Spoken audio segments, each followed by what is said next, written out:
Then, well, I'm going to contact the chief of staff as soon as we're done and see whether or not the addendums are ready. Uh, since I didn't have all the reports when I left from Mu-Atlantis this time, they had to be dispatched up electronically. And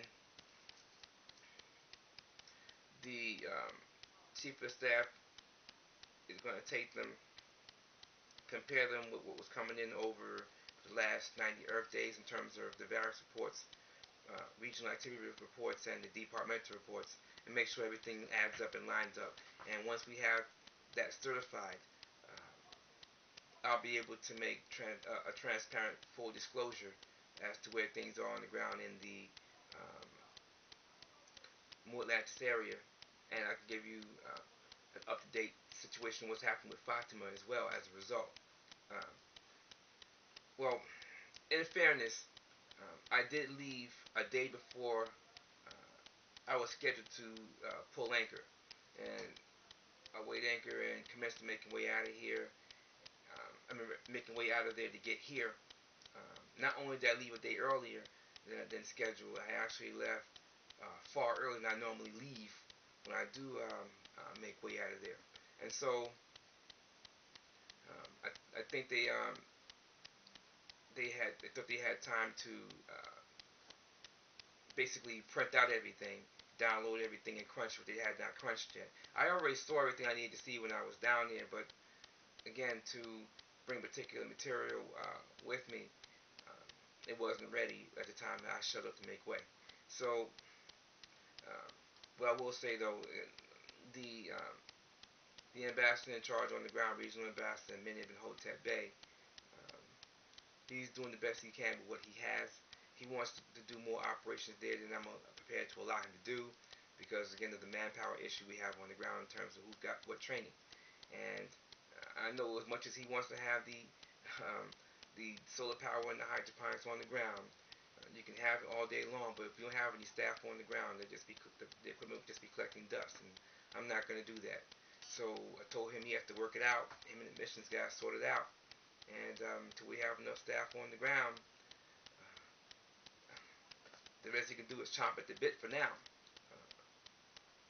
Tactically, I would agree with him, but strategically, I can't do it. So it is what it is. While I was gone, the Grand Ambassador, as always, is in charge. She's third in command of the Imperial Government Operations. When I'm out of the capital city, she runs everything. And she did, as always, an excellent work, and I give thanks to her on behalf of the entire Amexem-Moor-Empire National Collective. Um, I keep hearing the same thing whenever I leave the area. Razor sharp. Basically, she's on it. She brings her A game. So I'm happy to know that I can get out and do particular things. Now, I have not been out to the Mu-Atlantis area in quite some time. The last 4 teams that went over the last 8 Earth months, I wasn't aboard. The Minister for the Customs went down, and he took care of particular matters. A lot of times we're both there together, but the last 4 times, in terms of the establishment of sector operations on a larger scale, that work has already been done. It took a few years to get the heavy lifting done, but we got it done, and once we got that completed, um, I wasn't going down every month anymore.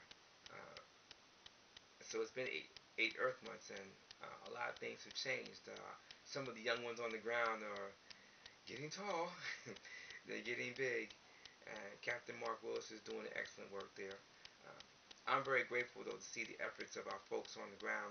I know that they like to see more happening, but we work with what we have. We do need to get a few things going, though, because of the situation in Fatima. I'd like to see it Fatima more advanced than it already is. The away team 6 from Fatima shall be heading into Mu-Atlantis soon, and away teams 3 and 6 shall be in the capital city soon for Moor's Emergence Day. And we have away teams shoving up to make way in consecutive months, Earth months, into the Arabati.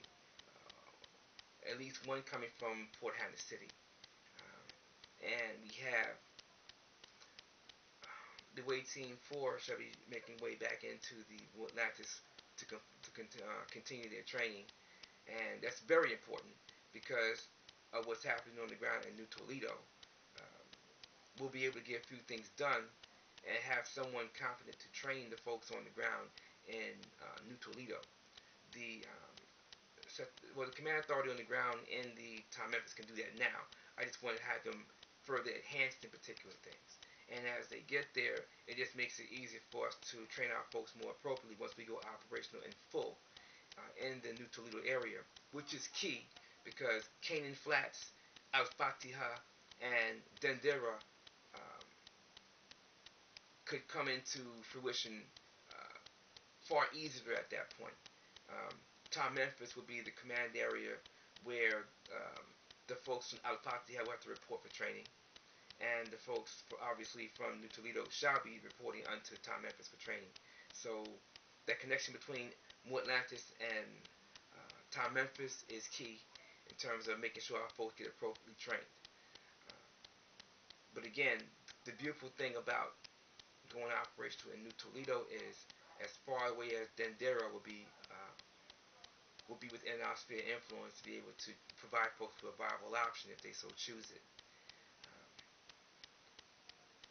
Well, I want to see where certain things go before I go into other issues.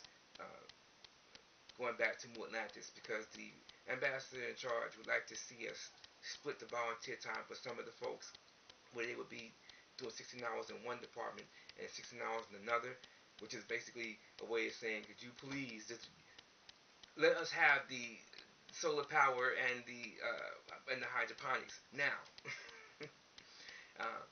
I'm not hostile to that particular idea, but there are some things I want to look at because that could prove to be a slippery slope in certain things. So we'll see where certain things go. I look forward to being able to get the addendums in and be able to make the full disclosure prior to the coming briefing so that everyone will know where certain things are with our family on the ground there. And yes, I look forward to getting a few things in order so that by the time we convene the House again, which will be at Moore's Reemergence Day, that we'll be able to provide particular parties with particular trainings so that they can get back into their areas and provide our folks on the ground enhanced services and be able to provide those who are looking for a viable option in terms of an independent psycho-socioeconomic infrastructure, be able to provide them a clearer picture of who we are, what we're about, and why. And we'll see where certain folks take things. And as they say, time bears out all things.